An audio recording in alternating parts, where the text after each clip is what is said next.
শরীয়তপুরের নড়িয়া উপজেলায় যুক্তরাষ্ট্র প্রবাসী আওয়ামী লীগ নেতার বাড়িতে ডিম নিক্ষেপের ঘটনা ঘটেছে। 23 সেপ্টেম্বর সন্ধ্যায় উপজেলার চামটা ইউনিয়নের তেলিপাড়া গ্রামে মিছিল নিয়ে ওই বাড়িতে ডিম ছোড়েন একদল যুবক।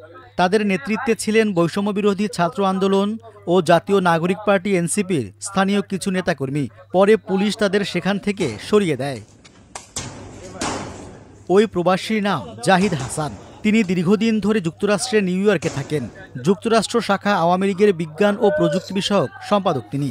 প্রধান উপদেষ্টার যুক্তরাষ্ট্র সফর ঘিরে আওয়ামী লীগের বিভিন্ন প্রতিবাদ কর্মসূচিতে জাহিদ হাসানকে অংশ নিতে দেখা গেছে। এ সংক্রান্ত কিছু ভিডিও সামাজিক যোগাযোগ মাধ্যমে ছড়িয়ে পড়েছে। তবে এনসিপির নেতাকর্মীদের অভিযোগ, নিউ ইয়র্কের প্রধান উপদেষ্টার সফরসঙ্গীদের সঙ্গে খারাপ আচরণ ও এনসিপি নেতাদের ওপর ডিম নিক্ষেপের ঘটনায় জাহিদ জড়িত। এদিন বিকেলে জাহিদের গ্রামের বাড়ির সামনে লোকজন জড়ো হতে থাকেন। এলাকায় উত্তেজনা দেখা দিলে সেখানে পুলিশ মোতায়েন করা হয়। সন্ধ্যায় এনসিপির শরীয়তপুর জেলার প্রধান সমন্বয়কারী রুহুল আমিনের নেতৃত্বে কিছু লোক তেলিপাড়া গ্রামে বিক্ষোভ মিছিল করেন। এরপর জাহিদের বাড়ি লক্ষ্য করে কয়েকটি ডিম নিক্ষেপ করা হয়। ওই সময় জাহিদের পৈতৃক বাড়িতে তার এক ভাইয়ের স্ত্রী ছিলেন। তার পরিবারে কেউ থাকে না, পরিবারের সবাই থাকে দেশের বাইরে, বাড়িতে কেউ নেই। আর এই এলাকায় তাদের বিষয়ে আমরা জানতে পারলাম যে এলাকার ভূমিদস্যু হিসাবে পরিচিত।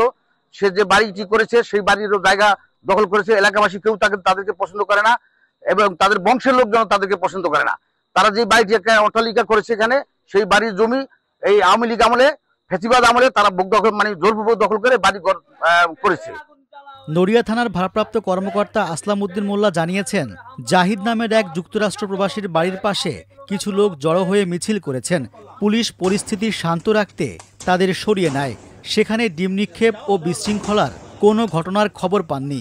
এরকম কোনো অভিযোগও কেউ করেননি।